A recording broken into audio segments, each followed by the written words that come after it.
से पहले अचानक ये बहराइच कांड में ये हो जाना और फिर आज इनकाउंटर हो जाना, आपको लगता है ये सब साजिश है, जानबूझकर किया जा रहा है आलोक जी?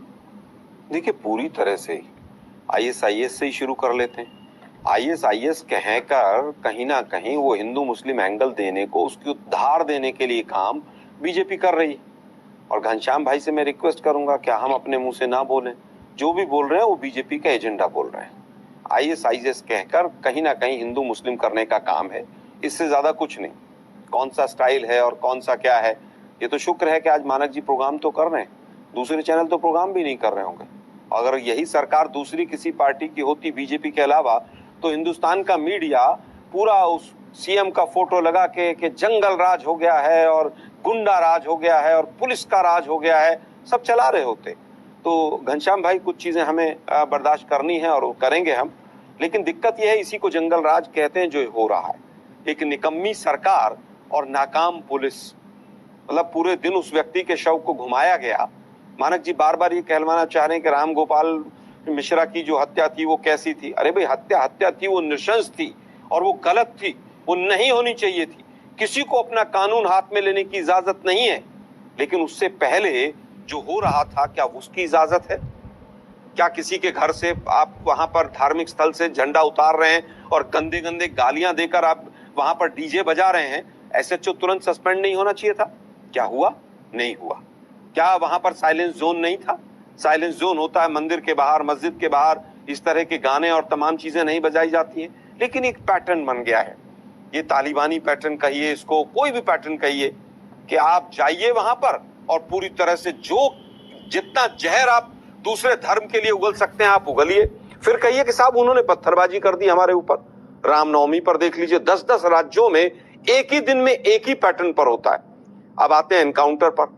ये फिल्मी स्टाइल का एनकाउंटर जो होता है ना, वो भी साला बेटर होता है इससे।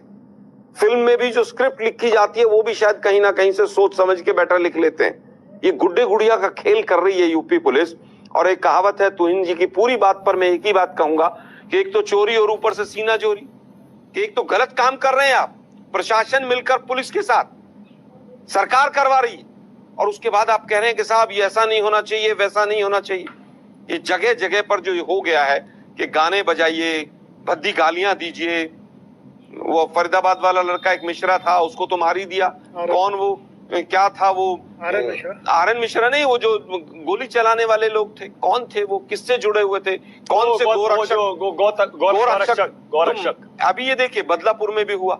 जब पुलिस नाकाम होती है तो हिंदू मुसलमान करके एक एंगल देके एनकाउंटर कर दो, एनकाउंटर करके गोली मार दो। पूरा देश। आज तो पैरों में गोली लगी आलोक जी। मैं कह रहा हूं, पैरों में लगी, हाथ में लगी, तो इससे बड़ी तो नाकामी नहीं हो सकती। आप हथियार बरामद करने गए थे, वहां एनकाउंटर करवाने गए थे। मतलब पुलिस इतनी निकम्मी है कि आप हथियार बरामद करने गए और उसने आपके ऊपर अटैक कर दिया। मतलब इतनी बेवकूफ आप जनता को समझ रहे हैं। पैर पर गोली लगी, छाती पर गोली लगी, सर पे लगी। अरे भाई, नौटंकी बंद करो। अभी बुलडोजर राज के ऊपर भी तमाम एंकर जो है वो बुलडोजर के ऊपर चढ़ के एंकरिंग कर रहे थे। तो घनश्याम भाई, बहुत चीजें हमें भी झेलनी है अभी। चलिए, वो आज वो तमाम एंकर माफी नहीं मांगेंगे। मैंने देखा दिल्ली में, वो यहीं पे नोएडा के 1-2 चैनल की एंकरनियां थी और टीवी पे चल रही थी, बुलडोजर पे ऊपर चढ़ गई थी। मतलब आज वो माफी नहीं मांगेंगी, एक शो नहीं करेंगी वो।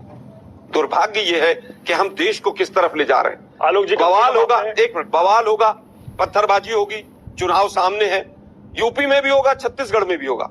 एक नया पैटर्न भी आया है। उत्तर प्रदेश में चुनाव होगा तो दंगा कर्नाटक में होगा। मैसेज जाएगा ना शाम को